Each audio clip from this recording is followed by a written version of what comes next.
Bonjour. La célèbre vidéo en noir et blanc de 17 minutes, qui semblait montrer 3 pathologistes du gouvernement, examinant un corps d'extraterrestre humanoïde à peau grise, retrouvé lors du crash de l'OVNI de Roswell, en 1947, pourrait en réalité être authentique. Cette incroyable vidéo a été publiée en 1995, après que Reza Tilly ait prétendu avoir reçu la vidéo en 1992, d'un caméraman à la retraite de l'armée américaine. Il a fini par vendre la vidéo de l'extraterrestre à plusieurs chaînes de télévision, dans 33 pays différents. Ce n'est que lorsqu'un autre réalisateur, nommé Spyros Melaris, a admis qu'ensemble, ils auraient simulé la vidéo entière, que le monde s'est finalement relaxé, après que beaucoup de peur et de paranoïa se soient propagées, de très nombreuses personnes, croyant sincèrement qu'une autopsie avait été menée sur un véritable extraterrestre. Cependant, il y a maintenant de nouvelles informations qui semblent indiquer que le film pourrait en fait être tout à fait réel. En effet, une note de service, divulguée en 2001, aurait été envoyée par le physicien Eric Davis au milliardaire de l'aérospatiale, Robert Bigelow.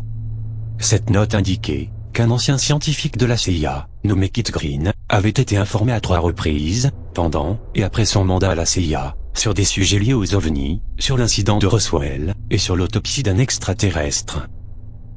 On pense que les informations divulguées proviennent des archives d'Edgar Mitchell, l'ancien astronaute de la NASA. Une partie de la note de service, envoyée par Eric Davis, disait ceci. Après que Kit Green ait quitté la CIA, il a été appelé au Pentagone par une personne en uniforme. Cette personne a montré à Kit Green des photos et des rapports concernant l'autopsie d'un extraterrestre. En 2001, Kit Green a évalué ces informations et a donné son avis professionnel sur la question. Apparemment, les éléments de preuve qui lui avaient été présentés concernaient le même extraterrestre que celui vu dans la séquence vidéo du film de 1995 de Reza Tilly. Le résumé final de l'évaluation de Kit Green indiquait ceci.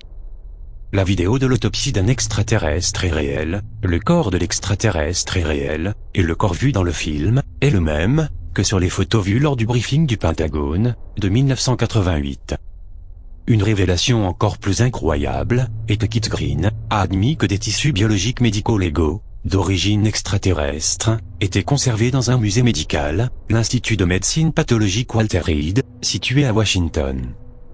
Bien qu'il y ait encore beaucoup de spéculations et de confusion concernant le film de l'extraterrestre, plusieurs chercheurs ufologues de haut niveau soutiennent l'hypothèse de l'authenticité du film, parmi lesquels Grant Cameron, Richard Dolan, Michael Eastman et Linda Moulton Howe, qui a récemment déclaré.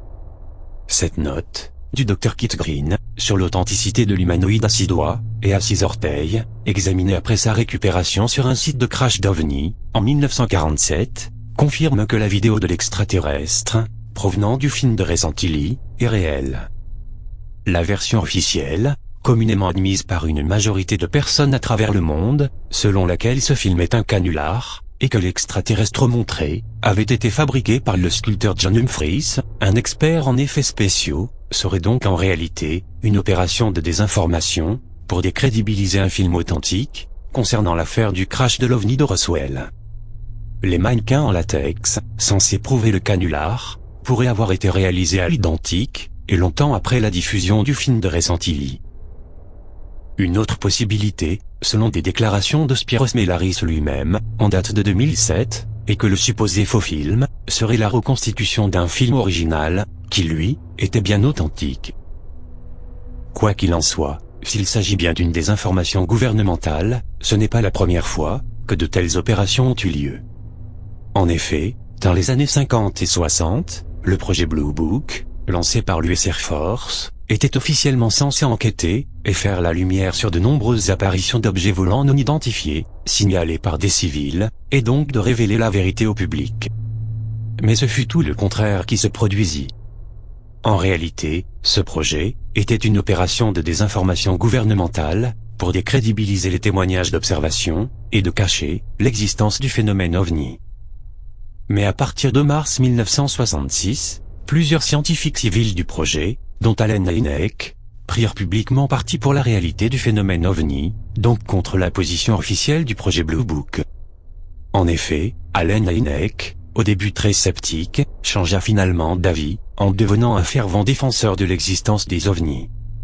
On sait maintenant que lorsqu'il faisait partie de ce projet, et à la demande des militaires, il avait été obligé de mentir, en dissimulant des preuves, et en donnant de fausses explications qui parfois frôlaient le ridicule. On se rappelle également qu'en 1994, le ministère de la Défense américain avait été obligé de donner des explications concernant les rumeurs de l'écrasement supposé d'un vaisseau spatial d'origine extraterrestre à Roswell en 1947. Mais leur déclaration officielle, expliquant qu'il s'agissait en réalité de l'écrasement d'un ballon-sonde ultra secret, dénommé Ballon Mogul, n'avait pas été très convaincante, ni pour le public, ni pour la communauté ufologique. En effet, selon de nombreuses révélations, dont celle du colonel Philippe Corso, un ancien officier du Pentagone, il y a bien eu un vaisseau spatial d'origine extraterrestre qui s'est écrasé en 1947, à Roswell, au Nouveau-Mexique. Si vous voulez en savoir plus, je vous conseille de lire son livre, Au lendemain de Roswell. Vous y découvrirez de nombreuses révélations concernant cette affaire, et comment la découverte d'une technologie avancée a été tenue secrète par le gouvernement américain. Pour conclure, on peut dire que l'affaire Roswell n'a pas fini de faire parler d'elle.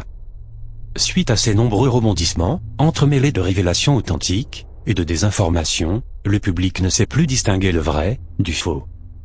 Si officiellement, on nous dit que le film de Ray Santilli est un canular, il se pourrait que la vérité soit tout autre. Je vous laisse juger par vous-même, et je vous dis à bientôt, pour une prochaine vidéo.